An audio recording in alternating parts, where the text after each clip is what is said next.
Welcome to the Salmon Runs YouTube. Enjoy the video. You start by cutting power and isolating the decoder to avoid damage. This is essential for safety and diagnosis. Once unplugged, check the model sticker and firmware version so you know what to update.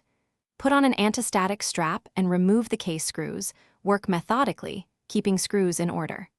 Make sure to inspect connectors and the tuner for obvious damage or loose cables. This first power cycle is about establishing a safe baseline and documenting what you will change next.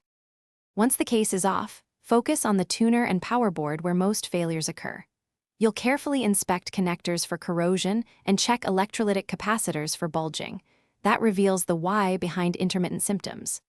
Clean contact points with 90% plus isopropyl alcohol, let them dry, and then reseat ribbon cables and coax fittings. If a capacitor or tuner module looks compromised, replace it with a matching part. This often resolves boot and signal issues without complex soldering. You finish by updating or reflashing the official firmware to fix software-level faults. Follow exact model instructions and verify checksums. Once done, reassemble the case, reconnect antenna and power, then run a full channel scan to confirm reception. Make sure to test several channels and record playback. This verifies both tuner and decoding function. If problems persist, check status LEDs and try a known good power adapter.